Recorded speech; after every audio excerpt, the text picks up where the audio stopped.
Hello नमस्कार दोस्तों, आज की जो आपकी वीडियो है बहुत ही बेहतरीन होने वाली है दोस्तों। जी हाँ, जैसा कि आप सभी देख पा रहे हैं, आज हम एक मैथ का बड़ा ही बेहतरीन टॉपिक लेकर आए हैं जिसका नाम है रेशियो एंड प्रपोर्शन। अब आप लोग सोचोगे कि इसमें ऐसा क्या है, तो दोस्तों ये जो टॉपिक है इसके बारे में जो बातें करेंगे वो चीज़ें आपके पूरे के पूरे मैथ के अंदर, हर टॉपिक के अंदर आपको कहीं ना कहीं मिलेंगे। जी हाँ दोस्तों, आज हम पढ़ेंगे रेशियो एंड प्रपोर्शन के बारे में, उसके कॉन्सेप्ट के बारे में, उसके बेसिक के बारे में, उसके मेथड के बारे में, ठीक है, उसके शॉर्ट ट्रिक्स के बारे में, और जितने भी प्रीवियस ईयर्स क्वेश्चंस आए हैं आपके अब तक इस चैप्टर के ऊपर रेशियो एंड प्रपोर्शन में, उन सभी के बारे में।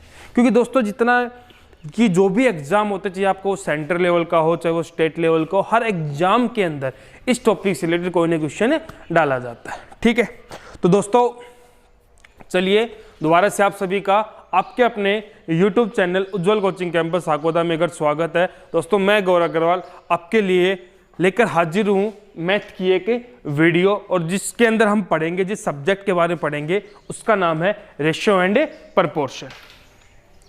तो यहाँ पर हम सबसे पहले बात करते हैं कॉन्सेप्ट की।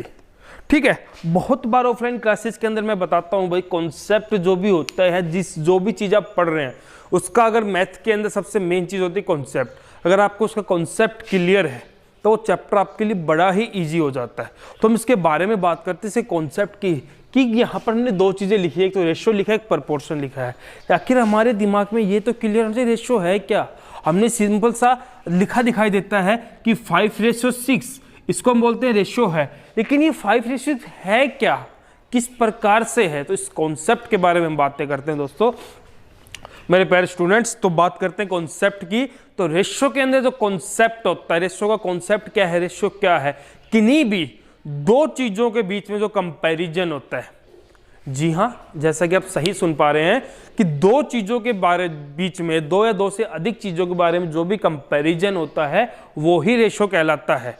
ठीक है, दो चीजों के बारे में जो भी कंपैरिजन होता है वो ही रेशियो कहलाता है। मान के चलिए मैंने एक लाइन लिखी, ठीक है, ये एक लाइन लिख दी मैंने, और मैं अगर आपसे पूछूं कि क्या ये लाइन लंबी है या ये लाइन छोटी है, क्या बता पाओगे इस बारे में?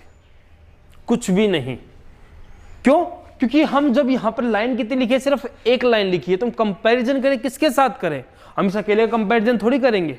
ये तो अपने आप में 100% है, ये अपने आप में पूरी, हम ये भी बोल सकते हैं ये अपने आप में पूरी हाइट की है, अपने आप में पूरी छोटी है।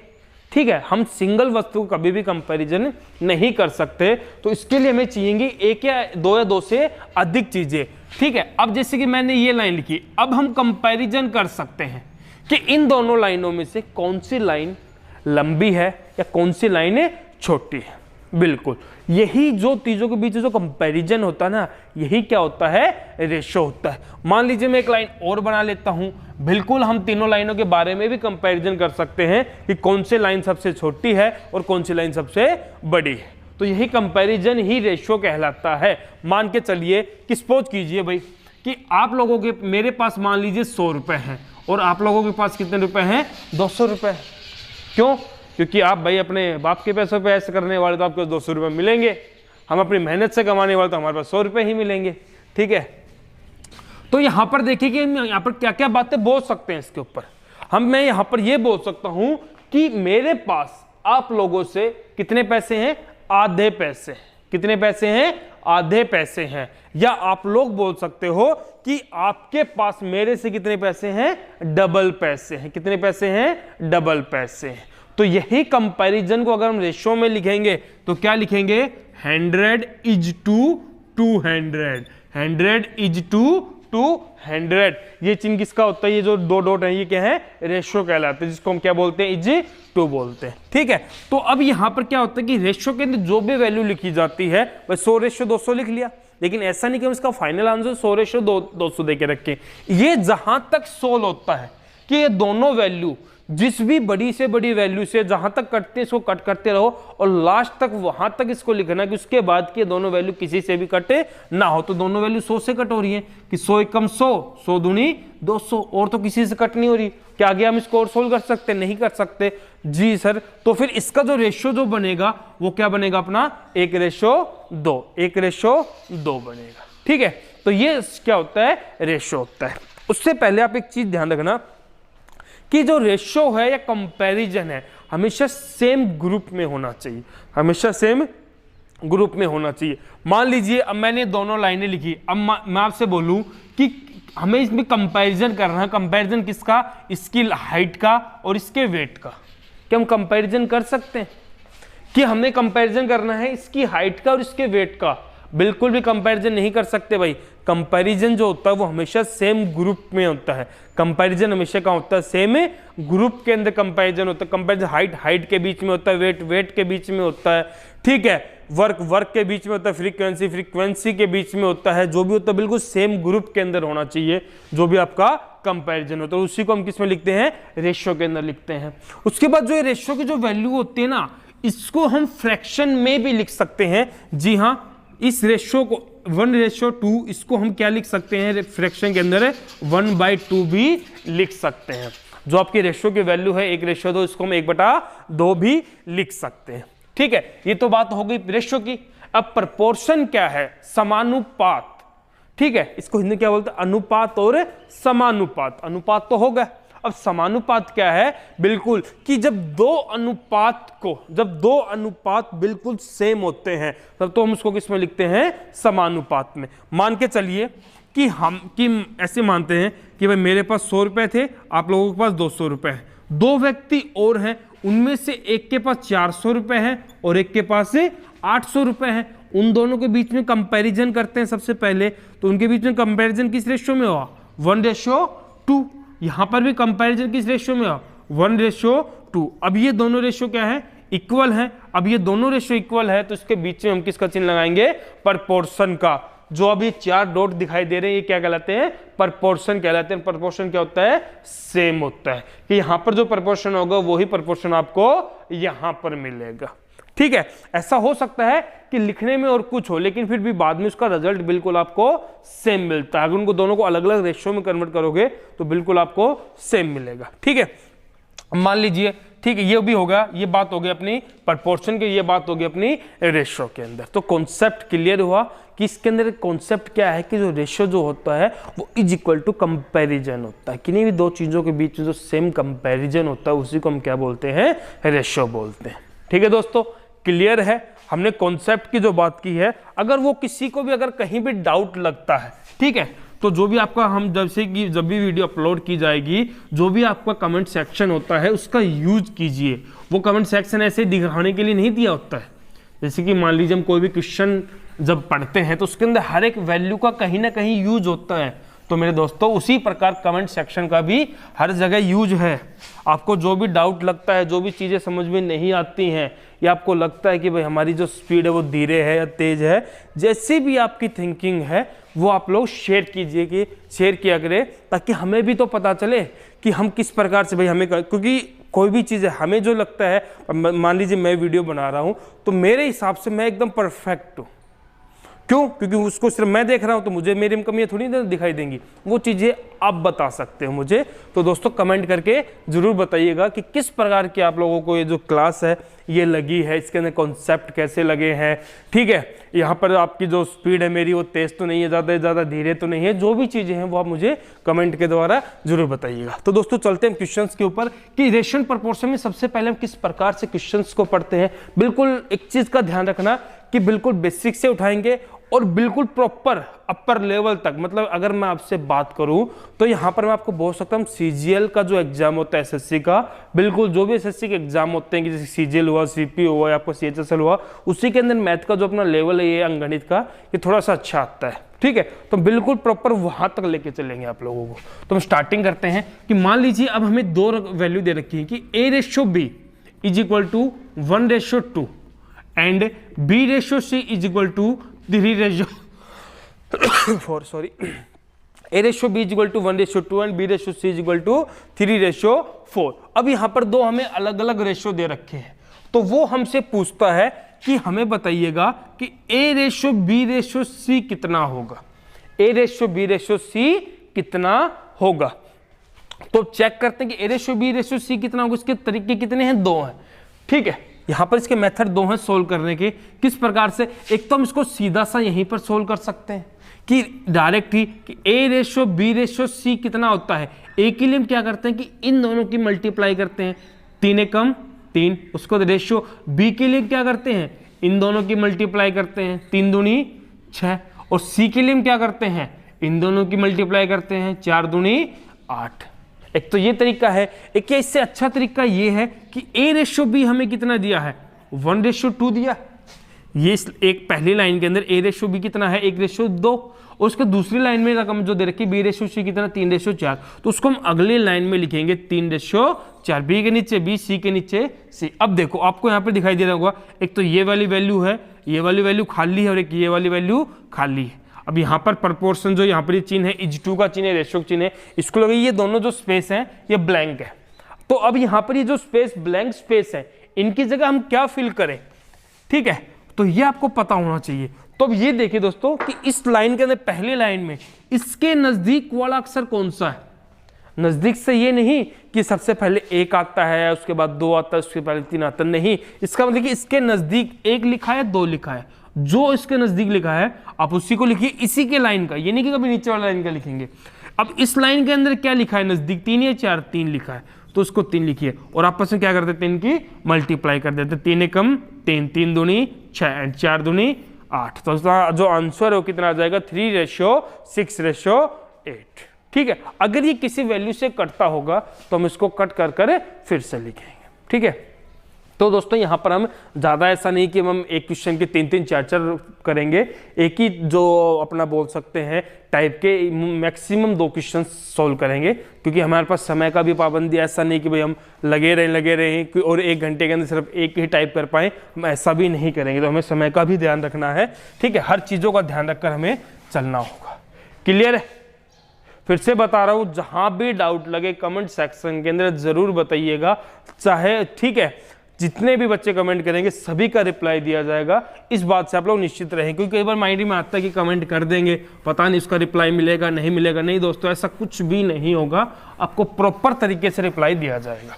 ठीक है, अब आपने क्वेश्चन पढ़ लिया, एकदम सिंपल सा ABC वाला पढ़ लिया। ठीक है, अब मैं इस पर हल्का सा कुछ वो चेंजमेंट करता हूँ कि A/B हमें दे रखा है 3/5 एंड C/A दे रखा हमें 6/7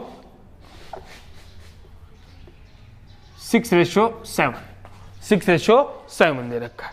अब आपसे पूछा जाता है कि A/B/C ज्ञात करो। ठीक है, अब आपने पहला क्वेश्चन पढ़ा, उसी को रिपीट करते हैं। A/B कितना है सर, 3/5 लिखा इस लाइन में। सेकेंड लाइन के अंदर क्या लिखेंगे, क्या दे रखा, C की वैल्यू कितनी है, 6, C के नीचे C और A के नीचे क्या, A लिखा जाएगा। अब यहां पर तो हम क्या लिख देंगे, 5। इसमें क्या आएगा, अब ये तो नजदीक, दोनों नजदीक, इसके 7 भी नजदीक है और 6 भी नजदीक है, तो हम किसको लिखें। ठीक है, क्योंकि ऑफलाइन बैचेज के अंदर क्या होता है दोस्तों कि इनके ऊपर काफी सारे डाउट्स रहते हैं बच्चों के। तो वो जो भी डाउट्स मुझे आज से पहले पिछले जितने भी जब से मैं पढ़ा, जब से जो मेरे सामने डाउट्स आए हैं बच्चों को, सारे मैं यहीं पर आप लोगों के क्लियर करता चलूंगा, ताकि आपको फिर से दोबारा से कोई डाउट ना रहे। तो दोस्तों यहाँ पर हम क्या लिखेंगे, 7 लिखेंगे, 6 लिखेंगे। कैसे लिखेंगे, तो दोस्तों देखिएगा, हम इस तरीके से इसको सोल्व करेंगे ही नहीं। अब आप बोलोगे तरीका तो हमने यही पढ़ा है, तो फिर किस तरीके से सोल्व करें। दोस्तों तरीका यही है, लेकिन यहाँ पर आप थोड़ा सा धैर्य रखें और देखिए कि हम इस क्वेश्चन को सोल्व किस प्रकार से करेंगे। तो यहाँ पर एक चीज ध्यान रखना, इससे पहले वाला जो क्वेश्चन था वहां पर हमने जो बीच में कितनी वैल्यू हमें दिखाई दे रही है टोटल, एक A दिखाई दे रहा है, एक B दिखाई दे रहा है, एक C दिखाई दे रहा है, 3 ही वैल्यू दिखाई दे रही है, A, B और C। तो इन तीनों के अंदर जो वैल्यू रिपीट हो रही है, जो वैल्यू कॉमन है दोनों के अंदर, उसको हमेशा बीच में लिखा जाता है। ये सबसे मेन चीज है, इसको आपको याद रखना, ध्यान रखना होगा कि जो वैल्यू दोनों के अंदर कॉमन है, जो वैल्यू दोनों में कॉमन है उसको बीच में लिखा है। तो यहां पर कॉमन आपको क्या दिखाई दे रहा है, A दिखाई दे रहा है। अब आपकी मर्जी है, यहां पर B लिखो और चाहे यहां पर C लिखो, चाहे आप इसको ऐसा भी कर सकते हो कि A को बीच में लिखा, यहां पर आप C लिख सकते हो, यहां पर आप लोग क्या लिख सकते हो, B लिख सकते हो। ऐसा कुछ नहीं है कि आपको भाई पहले B लिखना है पहले C लिखना है। ठीक है, उस मेन टारगेट होता है बीच वाला, कि बीच में जो अक्षर लिखा जाता है वो क्या लिखें,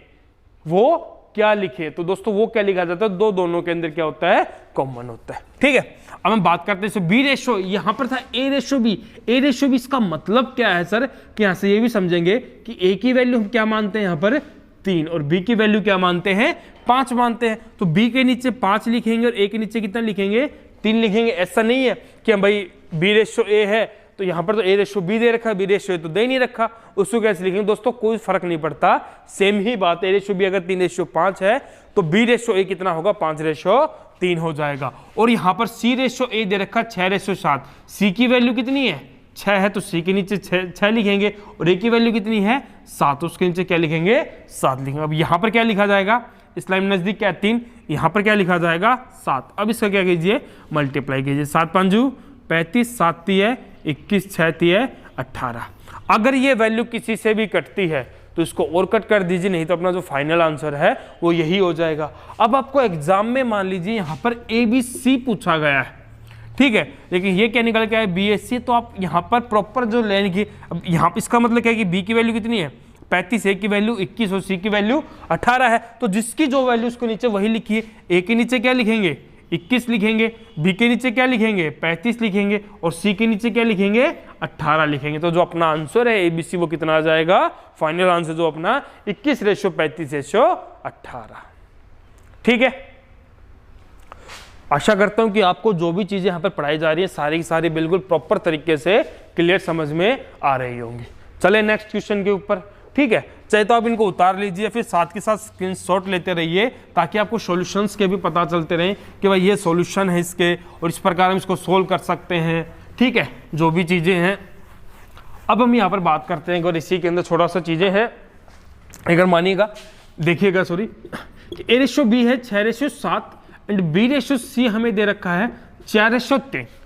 ठीक है, अब अगर मान लीजिए मैंने यहाँ पर बात की थी बेसिक की भी बात करेंगे और थोड़ी सी शॉर्ट ट्रिक्स की भी बात करेंगे, तो वो भी चीज़ें साथ के साथ लेके चलते हैं कि अगर मान लीजिए आपसे A/B/C लिखा है तो उसका शॉर्ट ट्रिक भी वही है, उसका मेथड भी वही है, उसका बेसिक भी वही है।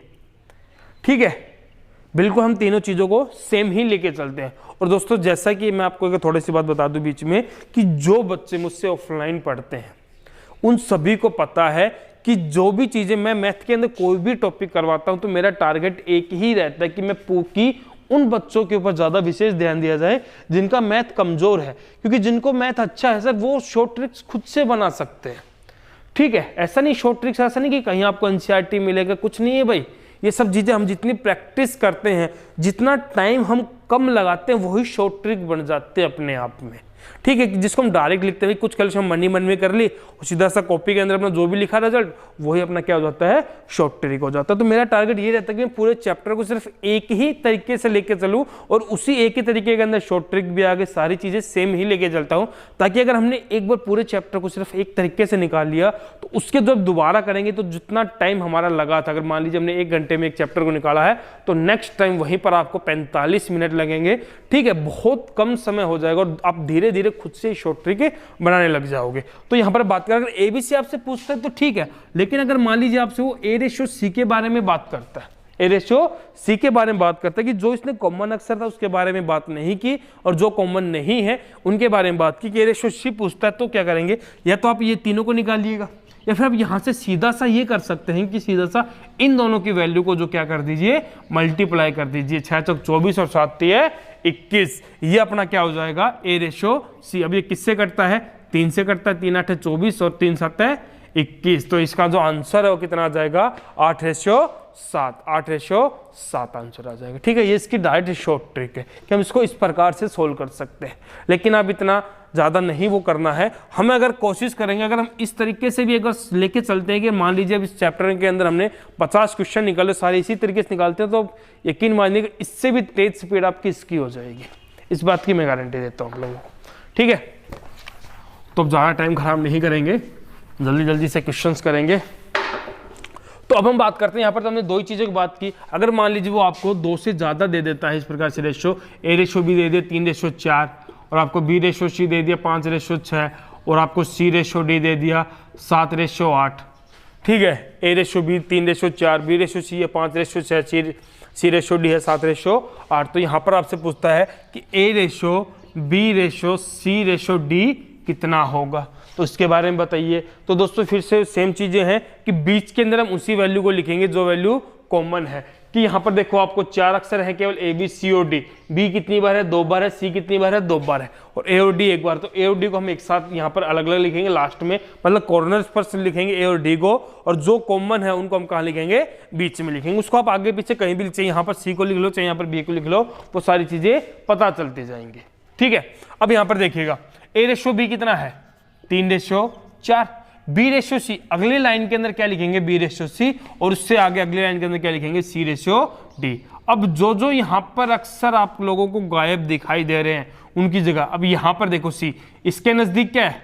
4 इस लाइन में, इसके नजदीक क्या है? 4, इसके नजदीक क्या है? 5, इसके नजदीक क्या है? 6, इसके नजदीक क्या है? 7, इसके नजदीक क्या है? 7। तो इनको क्या करेंगे? आपस में मल्टीप्लाई करेंगे। 5 से 15 7 है 105 रेशो, 5 चौक 20, 20 7 है 140 रेशियो, कितना आया? 6 चौक 24, 24 को 7 से मल्टीप्लाई किया, 7 चौक 28, 7 दूनी 14 और 2 16, 168। यहाँ से करेंगे तो कितना आएगा? 24 को अगर 8 से मल्टीप्लाई करते हैं, 8 चौक 32, 8 दूनी 16 और 3 19, तो कितना आ जाएगा? 192। ठीक है, अब ये होगा अपना ए रेशो बी रेशो सी रेशो डी। अब यहाँ पर देखिए अगर ये किसी से कट रहा है तो आप इसको यहीं पर कट कर दो, अगर आपको लगता है कि नहीं कट रहा है तो इसको छोड़ दो। अब यहाँ पर हम किससे कर सकते हैं? अगर हम देखें तो इनके अंदर सभी के अंदर 7 कॉमन था, लेकिन इसके अंदर 7 नहीं। अगर हम 2 से मल्टीप्लाई करने की कोशिश, 2 से कट करने की कोशिश करें तो 2 तो इन तीनों में कट रहा है, लेकिन 2 यहाँ से नहीं कट रहा। 3 की बात करें तो इसके अंदर 3 है, इसके अंदर 6 इसके अंदर है, लेकिन इसके अंदर 3 का कोई भी मल्टीपल नहीं है। ठीक है, तो क्या आप लोगों को कुछ दिखाई दे रहा है कि जहाँ पर हम इसको कट कर सके सभी वैल्यू को, जो कि चारों की चारों वैल्यू किसी भी एक रकम से कट होती हो? तो बिल्कुल दोस्तों बिल्कुल नहीं होती। तो इसका जो फाइनल आंसर है वो यही हो जाएगा 105 रेशियो 140 रेशियो 168 रेशियो 192। ये होगा ए बी सी और आपका डी। जब 4 वैल्यू दे रखी हो तो हम इसको इस प्रकार से सॉल्व करेंगे। ठीक है, तो अब मैं आपको एक क्वेश्चन देता हूं इसी के ऊपर कि आप लोग उसको सोल्व करके देखिए कि आपको सोल्व होता है नहीं होता है। तो देखिएगा, जैसे कि जब आप इस वीडियो को देख रहे होंगे तो टारगेट लेके रखना भाई, कि जैसे मैं आपको बोलता कि ये क्वेश्चन आप के लिए, तो आप लोग उसी वक्त कॉपी पेन अपना उठा के रखना, उसको सोल्व करके देखना। ऐसे नहीं कि भाई 1 सेकंड बाद या 1 मिनट के बाद सर सॉल्यूशन तो बताएंगे, उसी को देख लेंगे क्या सोल्व करना है, ऐसा आप बिल्कुल भी नहीं करना है। ठीक है, तो अब जैसे कि मान लीजिए हम इसी को लिखते हैं कि ए रेशो बी अपना कितना है? 4:5 है। ठीक है, उसके बाद आपका जब 4 वैल्यू होती है तो हमेशा वो सिंपल इसी प्रकार से देख के रखता है। तो फिर भी हम कुछ चेंजमेंट करके चलते हैं। ठीक है, ताकि फिर हमें दिक्कत ना हो कि सी रेशो बी हमें दे रखा है आपका 2:3 दे रखा है, एंड आपका ए रेशो जो डी दे रखा है आपका दे रखा है 3:2। ठीक है, ए रेशो डी दे रखा आपका 3:2। तो अब आप बताइएगा कि हम इसको सोल्व किस प्रकार से करेंगे। ठीक है, अब आपको यहां पर कितनी वैल्यू दिखाई दे रही है? 4, जिसके अंदर आपको सी और जो डी वैल्यू है वो सिर्फ एक बार है, बाकी वैल्यू कितनी बार है? 2 बार है। तो यहां पर जो सी और जो डी है, ठीक है, उसको तो हम लिखते हैं कॉर्नर्स पर। अब यहां पर बी और यहां पर क्या आएगा? ए आएगा, यहाँ पर बी आएगा, यहाँ पर। अब यहाँ पर देखते हैं बी और ए किसके साथ ज़्यादा है। अगर मान लीजिए मैं यहाँ पर ए लिखता हूँ तो क्या ए रेशो सी रेशो ए दे रखा है? वैल्यू नहीं दे रखी, लेकिन सी रेशो बी दे रखी है और ए रेशो डी दे रखी। इस प्रकार से इसको सोल्व करेंगे। तो सी रेशो बी कितना है भाई? 2:3। अगले में बात करें बी रेशो ए कितना है? 5:4। ठीक है, और ए रेशो डी कितना है? 3:2। बिल्कुल जी, जैसा कि आप सही कर रहे हैं सोल्व आप लोग सभी भी, कि हम जो यहाँ पर बीच के अंदर थे अभी भाई दिमाग में था। ठीक है, क्योंकि टेंशन ना लो, जो डाउट्स आपके रहेंगे सारे क्लियर होते रहेंगे कि अगर इस प्रकार से उल्टा पुल्टा करके दे दे तब कैसे लिखेंगे। तो बस आपको ये ध्यान रखना कि जो कॉमन है इनको कॉर्नर्स पर लिखो, जो कॉमन है उनको बीच में लिखेंगे। बीच में किसको लिखेंगे वो यहाँ पर देखो, कि मान लीजिए यहाँ पर ए को लिखता कि ए सी रेशो ए, क्या सी रेशो ए दे रखा है? नहीं दे रखा, तो इसको मत लिखो। ठीक है, लेकिन क्या सी रेशो बी दे रखा है? बिल्कुल दे रखा है, तो हम लोग उसी को लिखकर सोल्व करेंगे। अब क्या करेंगे? कैलकुलेट करेंगे। यहाँ पर क्या लिखेंगे? 3, यहाँ पर 5, यहाँ पर 4, यहाँ पर 3 और यहाँ पर 3। ऐसे जैसे कि हम कर रहे हैं अपना ये चौथा क्वेश्चन है, तो आपको ये तो चीज़ें क्लियर हो जाएंगी। जो ब्लैंक स्पेस था उसकी जगह में लिखना क्या है। मल्टीप्लाई कीजिए, इस पर कितना आया? 30 आया, इसका कितना आया? इसका भी 30 आया, इसका कितना आया, सॉरी 5 10 30, 3 3 9 5 45, इसका कितना आया 3 3 9 9 चौके 36, इसका कितना आया 4 दूनी 8 8 3 24। अब ये किससे कट रहा है, सारे 3 से कट रहे हैं, कट कर दीजिए, 3 से 10, 3 से 15, 3 से 12 और 3 से 8, तो आंसर कितना आ गया 10:15:12:8। क्या ये वो किसी से कट रहा है जी दोस्तों, बिल्कुल भी अब ये किसी से भी नहीं कट रहा। तो अपना जो फाइनल आंसर है वो कितना आ गया A:B। अब आपसे पूछेगा, मान लीजिए ये तो हमने सोल्व किया है, लेकिन वो आपसे पूछेगा क्या A:B:C:D वो कितना है, तब A की जगह A की वैल्यू लिखिए। A की वैल्यू कितनी है 12 है, B की वैल्यू कितनी है 15 है, C की वैल्यू कितनी है 10 है और D की वैल्यू कितनी है 8। D की वैल्यू कितनी है 8। ठीक है, कर लेंगे सोल्व। कोई डाउट है तो पूछते रहना कमेंट के द्वारा, या फिर कैसे भी आप, जैसे भी आप मुझसे संपर्क कर सकते हैं, जैसे आप मुझसे पूछ सकते हो, तो उस हिसाब से आप लोग मुझसे कंफर्म करते रहना कि सर यहाँ पर हल्का सा डाउट रह गया तो हम इसको कैसे सोल्व करें। लेकिन इस बात की गारंटी कि आपको कोई भी डाउट नहीं रहेगा। ठीक है, अब हम इसके आगे बात करते हैं। ठीक है, कि सीधे सीधे क्वेश्चंस लेके चलते हैं। वो कई बार क्वेश्चंस को किस प्रकार से और तरीके से देके रखता है, वो आपको मान लीजिए एक क्वेश्चन दे रखा है, इस फॉर्मेट में दे रखा है कि A:B = 3:4। ठीक है, और वो आपसे पूछ रहा है कि 3A + 2B ratio 3A - 2B, इसका बारे में बताइए क्या होगा। अब इसने एक सिंगल वैल्यू दी है रेशो की, A:B दे दिया कि 3:4, 3:4। ठीक है, अब आपसे यहाँ पे पूछ रहा है कि 3A + 2B ratio 3A - 2B, इसको फाइंड आउट करना है। तो अब इसको कैसे सोल्व करेंगे। अब इस रेशो से हम क्या समझते हैं, इस रेशो से हम ये समझते हैं कि हम यहाँ पर A की वैल्यू कितना मान के चलेंगे 3 मान के चलेंगे, B की वैल्यू कितना मान के चलेंगे 4 मान के चलेंगे। जब तक कोई भी रियल वैल्यू नहीं होगी तो हम उसको वही मान के चलेंगे। जब कोई रियल वैल्यू दे रखी होगी तो क्या मान के चलेंगे, वो भी आगे मैं आपको बताता रहूंगा। तो यहाँ पर A की वैल्यू 3 है, B की वैल्यू 4 है, तो हमें करना क्या है कि जहाँ पर A की वैल्यू है वहाँ पर A की वैल्यू, जहाँ पर A लिखा वहाँ पर A की वैल्यू पुट करो, जहाँ पर B लिखा वहाँ पर B की वैल्यू को पुट करो। तो देखिएगा सोल्व करते हैं। अब यहाँ पर 3 और A है, 3 और A है, 3 है, तो 3A के बीच में जो चिन्ह है वो किसका है, सो तो सभी को पता है किसका चिन्ह है, मल्टीप्लाई का चिन्ह है। तो 3 गुना A की वैल्यू कितनी है 3 दे रखी है, प्लस 2 गुना B की वैल्यू कितनी है 4 है, रेशो 3 गुना कितना 3 - 2 गुना कितना 4 कीजिए भाई, 3 3 है 9 + 4 दूनी 8, रेशो 3 3 9 - 4 दूनी 8, कितना आ गया 17:1। तो कितना आंसर आ गया भाई अपना 17:1। कर लेंगे सोल्व। अब यहाँ पर देखिए, जब कईयों के दिमाग में आ रहा होगा कि बस शॉर्ट ट्रिक, इसकी शॉर्ट ट्रिक क्या है। बस इसकी शॉर्ट ट्रिक पता है क्या है, अगर आप चाहते हैं कि ये दोनों लाइनें तो रकम में लिखी हुई है, अब मैंने जो सोल्व किया उसको 1 2 3 लाइनों से सोल्व किया है। ठीक है, अब डिपेंड आप पर है। शॉर्ट ट्रिक का मतलब होता है कि हम क्वेश्चन को कितना जल्दी से सोल्व कर पाते हैं। अब आप पर डिपेंड है कि आप यहाँ पर इस क्वेश्चन को, मेरे तो 3 लाइनें लिखने का मतलब कि मैंने स्टेप बाय स्टेप हर एक लाइन को लिखा है, कोई भी लाइन को मैंने मिस नहीं किया, ताकि भाई हर प्रकार के बच्चे देखते हैं। कुछ लोग ऐसे भी जिनका मैथ थोड़ा वीक है तो उनको सारी चीज़ें हम डायरेक्ट चीज़ें लिख देते हैं तो चीज़ें समझ में नहीं आती हैं। तो सभी के लिए, लेकिन जिनको समझ में आती है वो लोग सीधा सा क्या करते हैं कि इन दोनों लाइनों को कट करके सीधा सा इस लाइन के अंदर आंसर बता देते हैं। वो फिर कॉपी पेन पे कैलकुलेशन नहीं करते, वो सीधा मुँह जवानी कैलकुलेशन करेंगे। और जो मुँह जवानी कैलकुलेशन होती है आप सभी को पता है कि वो कैलकुलेशन हमने बड़ी स्पीडली होती है। हम यहाँ पर ऐसा ही करेंगे कि 3 3 9 4 दूनी 8 कितना होता है 17, 3 3 9 - 8 कितना होता है 1। तो हम सीधा सा इस प्रकार सोल्व कर सकते हैं कि जहां पर हमें कॉपी और पेन की रिक्वायरमेंट भी नहीं होती। ठीक है, कर लेंगे।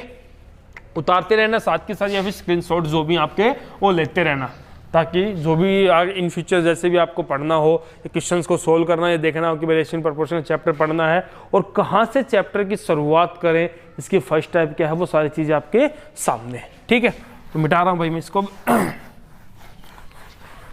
अब हम इसके आगे क्वेश्चंस जो भी हैं वो सोल्व करते हैं। इसी प्रकार के 2-3 क्वेश्चंस लेते हैं ताकि आपको भी जो भी डाउट्स रहेंगे वो सारे क्लियर होते रहेंगे। बड़े बड़े अच्छे अच्छे क्वेश्चंस हैं।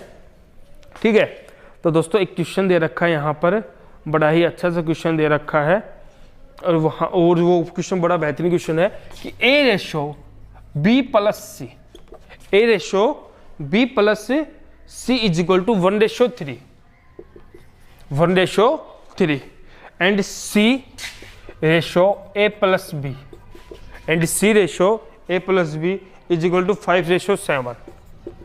तो सर ये हमसे पूछ रहा है कि B ratio A plus C find out कीजिए, कि B ratio A plus C find out कीजिए किसके बराबर होगा। तो कीजिएगा दोस्तों कि कितना जल्दी आप लोग इस क्वेश्चन को सोल्व कर पाते हैं। अब यहाँ पर सिंगल वैल्यू तो हम कर लेते हैं, लेकिन यहाँ पर जो रेशियो दे रखा है वो किन्हीं दो वैल्यू को प्लस करके रेशियो दे रखा है, ठीक है। तो अब हम इसको सोल्व किस फॉर्मेट से करेंगे वो अब आप लोगों को देखना है, ठीक है। तो दोस्तों आपके सामने टाइम है मैक्सिमम से मैक्सिमम 1 मिनट का, खूब दे दिया 1 मिनट, लेकिन उससे पहले ही मैं क्वेश्चन को सोल्व कर दूंगा, लेकिन आप लोग खुद से इसको सोल्व करके देखिएगा।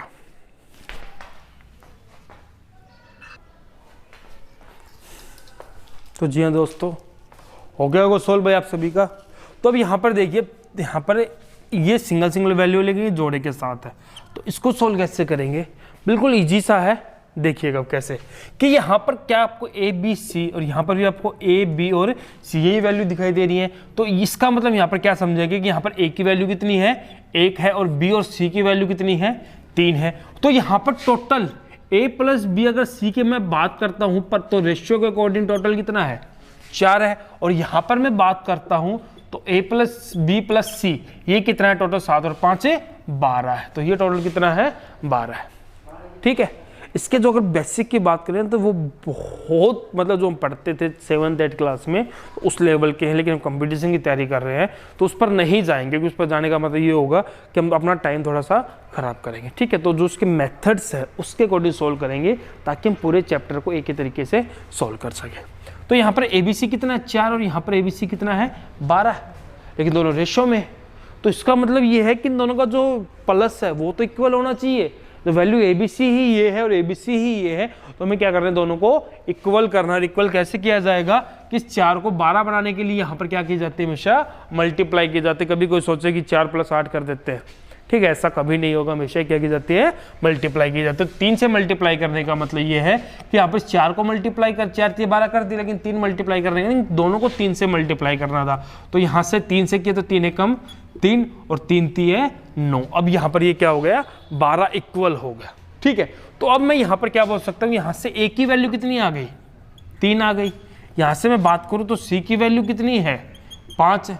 तो इसकी बात करें तो B की वैल्यू कितनी होगी भाई, A की वैल्यू 3, C की वैल्यू 5, तो B की वैल्यू कितनी होगी। और जब तीनों की वैल्यू का योग अगर 12 है तो उनमें से 2 का योग अगर 8 है, 5 और 3 8 है, तो तीसरी वैल्यू कितनी हो जाएगी, 4। कितनी हो जाएगी, 4। तो अब हम लिखते हैं कि B कितना, 4, और A और C कितना है, 8 है। 4:8 थोड़ी लिखेंगे, इसको कट करके क्या लिखा जाएगा इसका आंसर, 1:2। कितना लिखा जाएगा इसका आंसर, 1:2, ठीक है।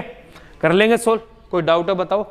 तो हमें इस प्रकार से, भाई सिंपल सी क्वेश्चन थे हमने वो भी किए, लेकिन जब इस प्रकार से होंगे तो यहाँ पर इसको इस प्रकार सोल्व करेंगे कि इन दोनों का टोटल योग देखा, इसका योग 4, इसका योग 12, लेकिन जब दोनों का योग वैल्यू, जब ये वैल्यू सेम है तो ये योग भी सेम आना चाहिए। तो योग को सेम करने के लिए इसको किससे गुना किया गया, 3 से 3 गुणा इससे करने का मतलब इन दोनों से गुना करना है। तो 3 एकम 3, 3 3 9 लिखा गया। यहाँ से हमने ये पता चला कि A की वैल्यू, तो सिंगल वैल्यू को उठाओ ना आप लोग, कि A की वैल्यू 3 आ गई और B की वैल्यू 5, C की वैल्यू 5 आ गई।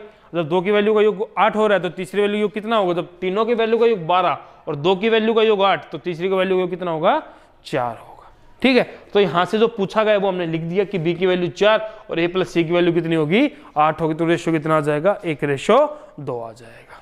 कर लेंगे सोल्व, कोई भी डाउट है तो आप मुझे कमेंट के द्वारा बता सकते हैं।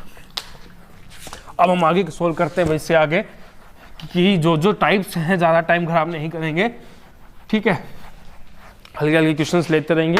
तो इसके अंदर क्या होता है कि एक और प्रकार से क्वेश्चंस पूछे जाते हैं जो अब मोस्टली फिलहाल रेशियो प्रोपोर्शन के अंदर जितने भी, अगर इस मैं बात करूं 2021 के अंदर जो भी एग्जाम हुए हैं उनके अंदर जो सबसे ज़्यादा क्वेश्चंस पूछे गए हैं वो इसी फॉर्मेट के अंदर आए हैं।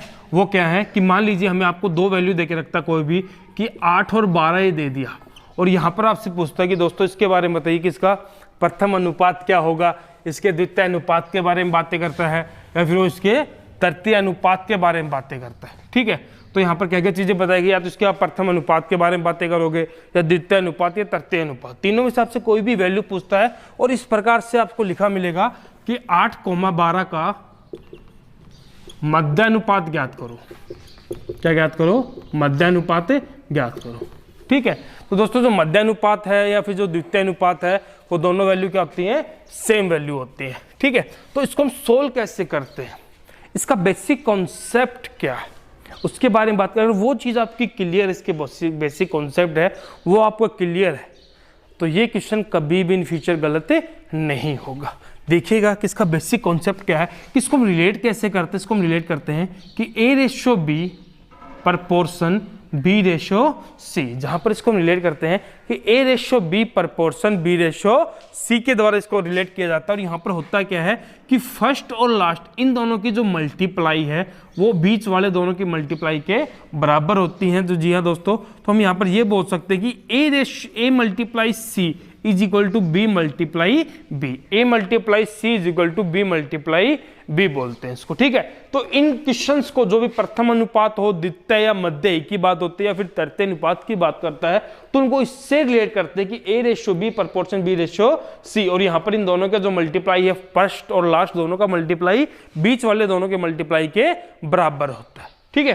तो A multiply C is equal to B multiply B। तो यहाँ पर इसको हम क्या लिख सकते हैं कि A multiply C is equal to B का स्क्वायर। तो आपको यहाँ पर अगर मैं बात करूँ अल्फाबेट की, तो कितने अल्फाबेट दिखाई दे रहे हैं, एक तो A दिखाई दे रहा है, एक B दिखाई दे रहा है और एक C दिखाई दे रहा है। तो हमें कैसे पता चलेगा कि हमें प्रथम अनुपात ज्ञात करना है, द्वितीय तृतीय, तो क्या है इसका मतलब। तो दोस्तों सिंपल सी बात है, अगर आपसे वो बोलता है कि प्रथम अनुपात ज्ञात करो, ठीक है, तो उसका मतलब ये होता है कि हम वहां पर किसकी वैल्यू फाइंड आउट कर रहे हैं, A की वैल्यू फाइंड आउट कर रहे हैं। अगर वो आपसे द्वितीय या मध्य अनुपात की बात करता है तो उसका मतलब ये है कि हम वहां पर किसकी वैल्यू फाइंड आउट करेंगे, B की वैल्यू फाइंड आउट करेंगे।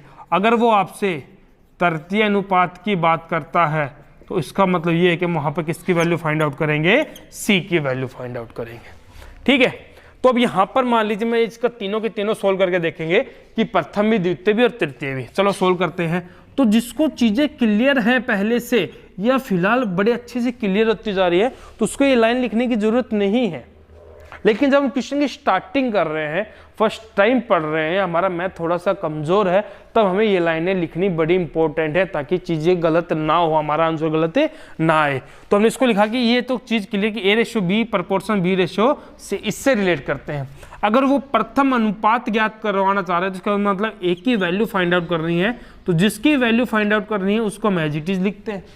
अब यहाँ पर दो अक्षर हैं, एक तो B है और एक C है, तो इसमें से एक को B मानेंगे और एक को C मानेंगे। अब हम सोचेंगे कि जो बड़ा है उसको मान लीजिए, इन दोनों में जो बड़ा है उसको क्या माने, या B किसको माने, C किसको माने। पर यहाँ पर पहले B और C में क्या लिखा है, B लिखा है पहले, और इन दोनों लाइनों में पहले क्या लिखा है, 8 पहले लिखा है। छोटा बड़ा नहीं बोल रहा मैं, पहले क्या लिखा है उसकी बात हो रही है। तो पहले क्या लिखा है, 8 पहले लिखा है। तो यहां पर दोस्तों हम B को क्या मानेंगे, 8 मानेंगे, और C को क्या मानेंगे, 12 माना जाएगा, ठीक है।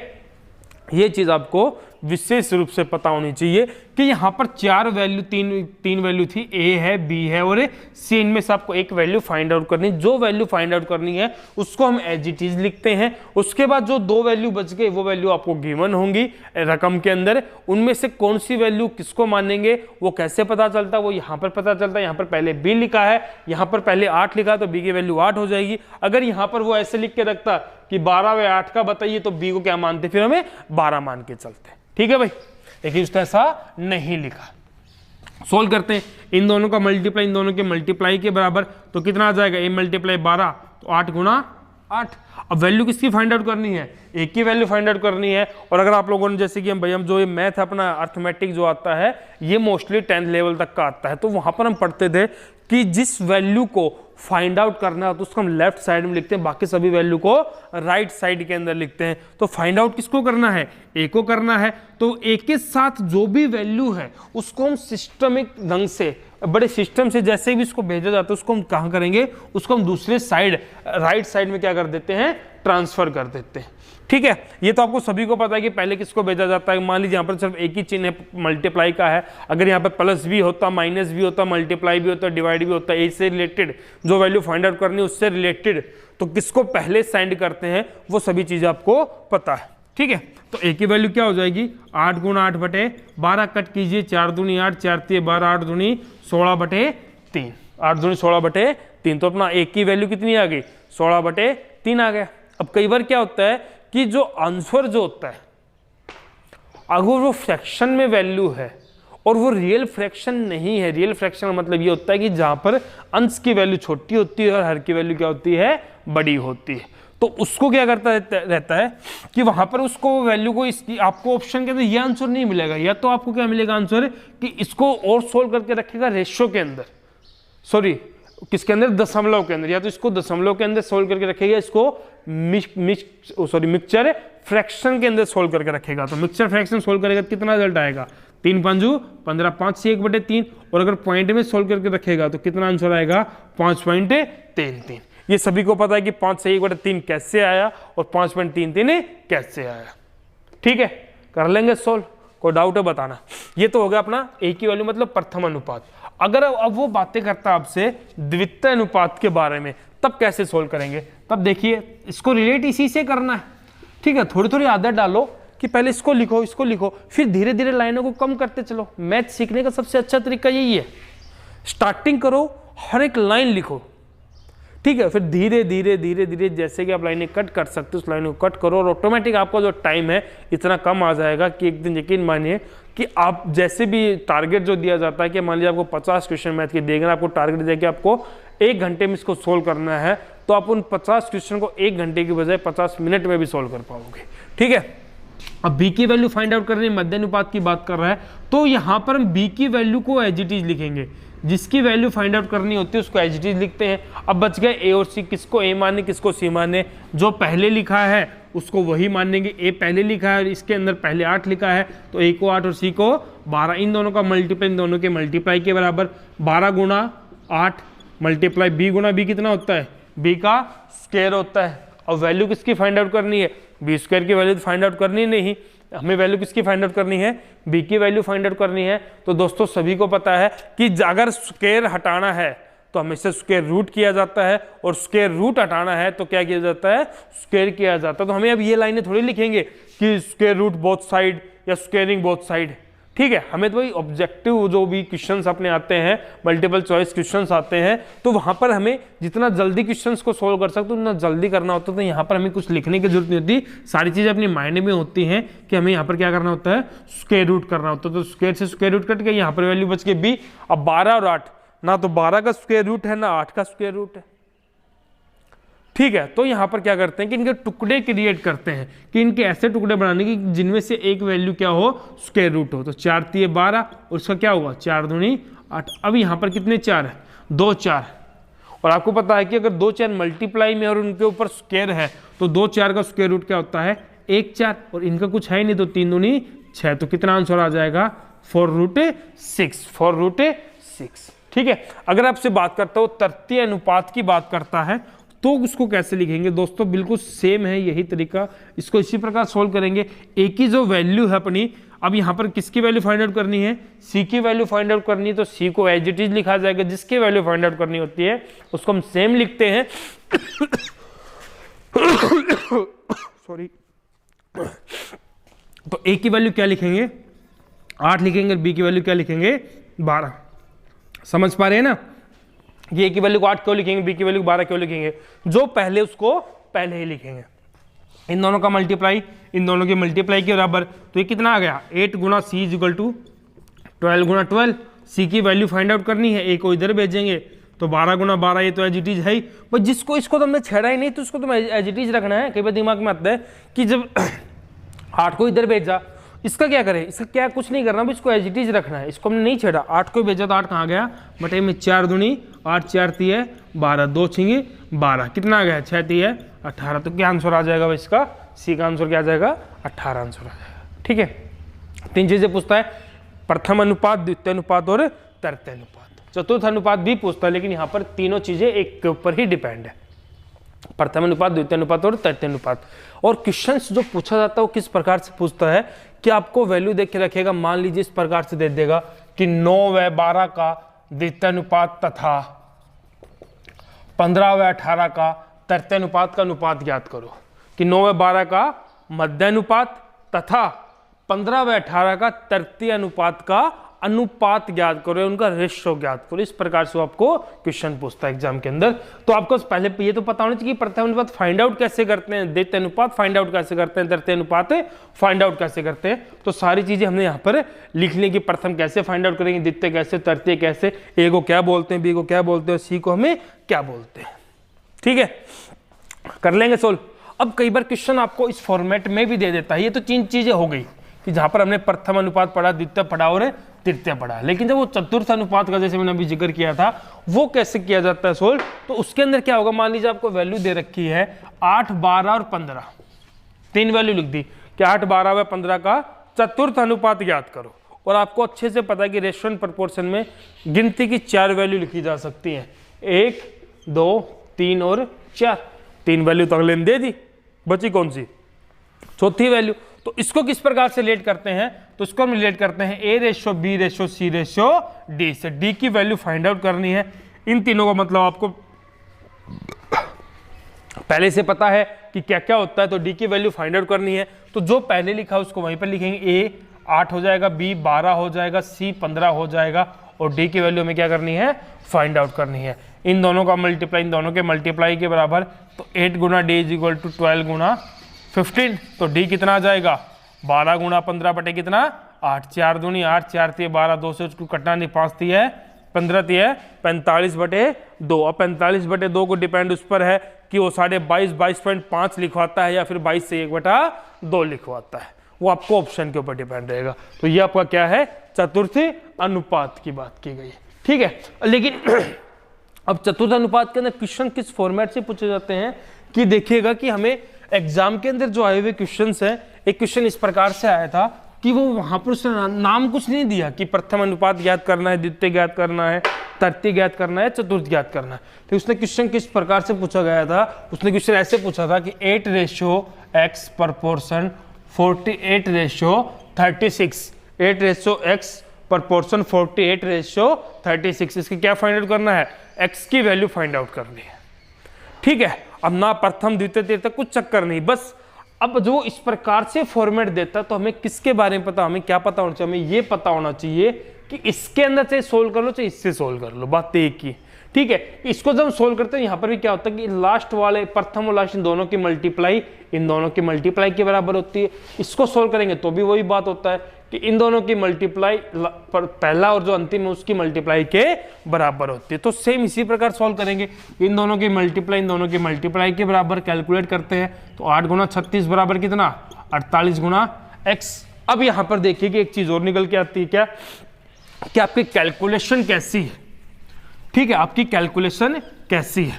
अगर आपकी कैलकुलेशन अच्छी है तो आप इस क्वेश्चन को यहीं पर सोल्व कर लोगे पूरा का पूरा। अगर आपकी कैलकुलेशन स्पीड थोड़ी सी कम है तो आपको एक लाइन और लिखनी पड़ेगी, और आपकी और कैलकुलेशन स्पीड बहुत बेकार है तो फिर तो भाई वो बात है ना, आप खाली बैठ कर क्या करेंगे, आपको पता होगा मन करेंगे तो वही करना होगा और कुछ नहीं है। तो यहाँ पर क्या है कि x की वैल्यू चाहे आप लोग इसी से कट कर लीजिए। यहाँ पर कैसे, 8 छिंगे 8 एकम 8, 8 छिंगे 48, 6 छिंगे 36, x की वैल्यू कितनी आ गई, 6 आ गई। या फिर अगले लाइन में लिखकर आप इसको सोल्व कर सकते हैं कि 8 गुना 36 तो था ही, बराबर x था, तो 48 को कहाँ लिखते फिर, बटे में 8 छिंग 48, 6 छिंगे 36 कैसे लिख लीजिए। तो जो आपका रेशियो है वो कितना आ जाता, 8 रेशियो 6, सॉरी x की वैल्यू कितनी आ जाती, 6 आ जाती है। x की वैल्यू आपकी कितनी आ जाएगी, फिर वो 6 आ जाएगी। अब इसको लिखेंगे क्या, यही तो पूछा था x का मान क्या होगा, तो x का मान कितना हो जाएगा, 6 हो जाएगा। अब देखो 8 रेशियो 6 प्रपोर्शन 48 रेशियो 36।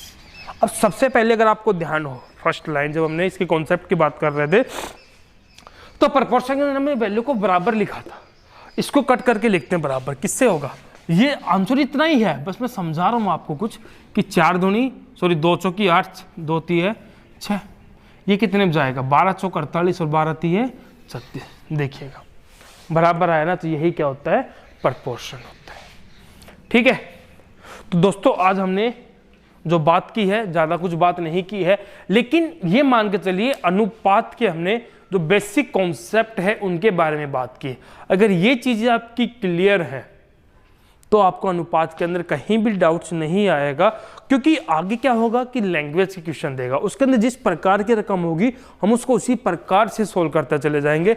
लेकिन उस तक पहुंचने के लिए हमें ये क्लियर होना चाहिए। कुछ लोग ऐसे होते हैं कि इस वीडियो के अंदर तो हमने कुछ बताया ही नहीं, ये तो हमें आता है। भाई पता है कि जिनको आता है वो अच्छी बात है, ठीक है, लेकिन जिनको नहीं आता, मैं तो टारगेट यही लेके चलूंगा ना कि मैं सभी को समझाऊं। ये थोड़ी कि जिनको आता है उनके लिए अलग होगा, जिनको नहीं आता नहीं भाई, ऑल आर इक्वल्स।